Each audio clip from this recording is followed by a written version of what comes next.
Coucou tout le monde, me revoilà. Encore une fois, bonne fête à toutes les mamans au cas où certains n'auraient pas vu la vidéo de In My Mailbox. Alors là je reviens pour une vidéo un peu particulière puisque c'est la première chronique de livre que je vais faire. J'en ai une autre prévue quand je rentre, mais en fait j'ai pas les livres. Et donc celui-là, c'est mon copain qui me l'avait offert. Le trailer du film m'avait beaucoup plu, mais je voulais lire le livre avant, donc maintenant c'est fait. Et j'ai été très touchée, c'est du contemporain américain, c'était le sujet de mon semestre d'ailleurs, et ça plaît pas forcément, ça passe ou ça casse avec moi, là pour le coup ça a bien passé. Mais voilà, c'est assez dur à lire, c'est pas toujours intéressant, il y a des passages qui sont des passages à vide à chaque fois dans les romans contemporains. Mais bon, l'ensemble m'a vraiment plu, donc voilà pourquoi je vous ferai pour la première chronique vidéo, une chronique de Extrêmement fort et incroyablement loin de Jonathan. Alors la suite je sais pas, Safran Foer, je sais pas quelle, j'ai pas regardé de quelle origine il était, donc je sais pas trop. Donc voilà, alors que dire sur l'ensemble du livre? Bon, il fait 460 pages. Il a été publié chez Point, enfin du moins l'édition que j'ai, avant en brochet, je sais pas exactement. Voilà. Et donc c'est une histoire, vous avez dû en entendre parler peut-être, c'est l'histoire d'un enfant qui perd son père dans les attentats du 11 septembre. Je suis très très touchée par cet événement, sûrement comme beaucoup, mais je suis vraiment très intéressée. J'ai fait mon essai de littérature sur ça d'ailleurs. Et donc du coup, j'ai été vraiment très touchée. Comme beaucoup de livres contemporains, ils vont pas forcément parler du 11 septembre directement. Ça va être une fiction post-911. Et voilà, c'est plus sur les sentiments, plus sur ce qu'il y a après, comment gérer tout ça. Et c'est vraiment super beau. Donc au niveau des personnages, comme dans les romans contemporains, il y a souvent plusieurs générations, plusieurs liens qu'on n'a pas forcément au début, on n'est pas forcément sûr. Et au fur et à mesure qu'on lit le roman, tout s'embrique. Donc le personnage principal, Oscar, c'est un surdoué, assez solitaire on va dire. Du moins, il n'a pas beaucoup d'amis de son âge. Et donc, il est surdoué, très sensible, et donc il doit apprendre à vivre sans son père, avec qui il avait une relation absolument très fusionnelle. Et c'est pas facile pour lui, parce qu'en gros, un matin, il trouve une clé dans un vase, et il pense que ça expliquera pourquoi son père est mort. Donc, en gros, qui l'a tué. Donc il va se faire des voyages dans New York pour rechercher les personnes, parce qu'en gros sur l'enveloppe où il y a la clé dedans, il y a écrit Black, donc un nom de famille, et il va rechercher tous les Blacks de New York pour savoir s'ils savent quelque chose sur la serrure.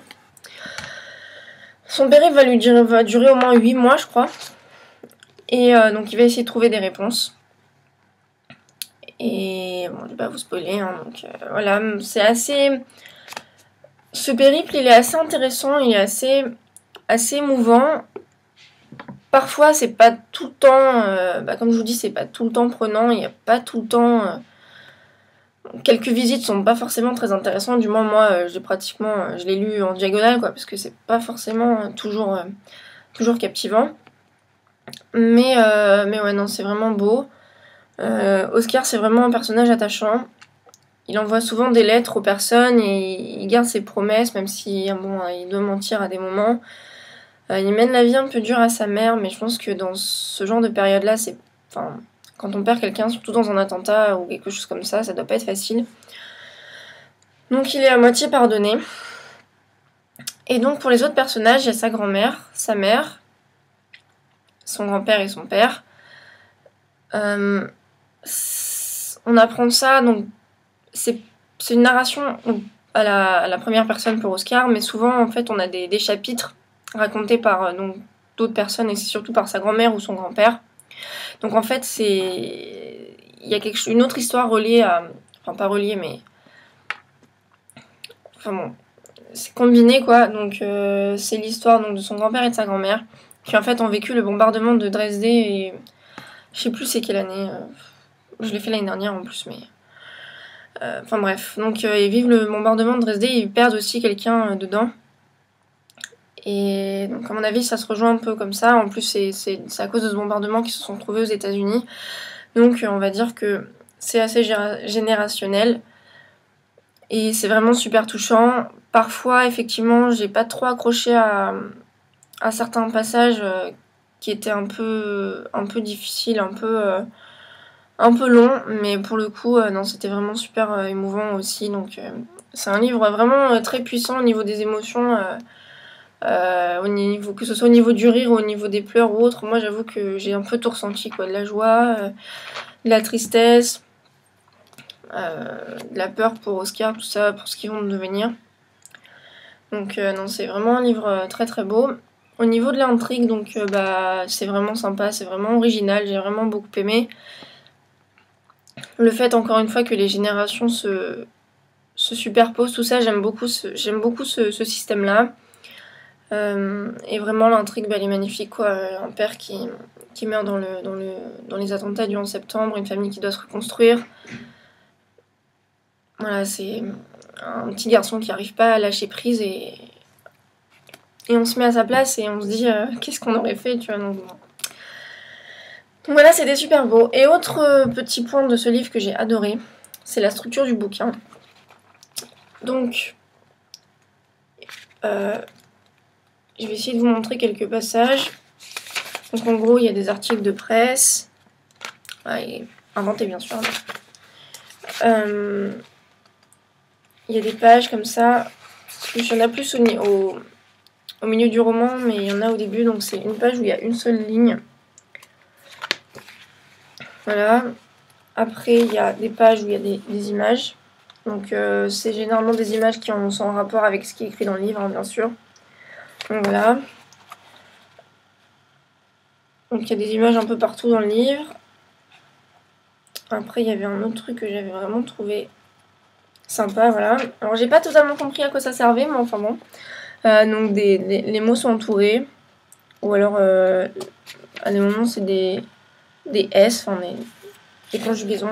J'ai pas trop compris parce qu'il y a des trucs importants qui sont entourés et d'autres choses qui sont pas importantes qui sont entourées, donc je sais pas en gros à quoi ça rime. Mais bon, j'ai trouvé que c'était vraiment unique comme façon. On a aussi des petits langages comme ça, texto. D'ailleurs, ce passage, j'adorais. C'était assez intéressant de voir ça. Et ensuite, il y a 4 pages écrites comme ça. Et en fait, c'est du langage texto. Donc moi, je vous avoue que j'ai pas cherché.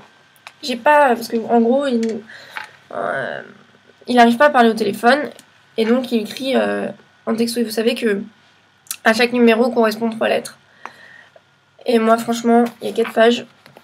Et j'ai vraiment la flemme de regarder.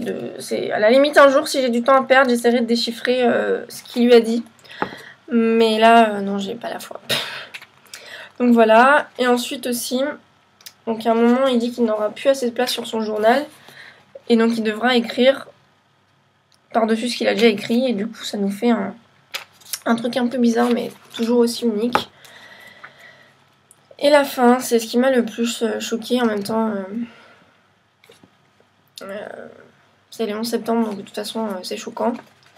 En gros, je sais pas si vous allez voir, c'est la tour, une des tours jumelles. Et en gros, si on tourne les pages, on voit quelqu'un tomber de la tour. Sauf qu'elles sont mises dans le sens inverse. Donc ça veut dire que c'est quelqu'un qui tombe, qui est en train de remonter dans la tour, donc c'est en rapport avec la fin du livre.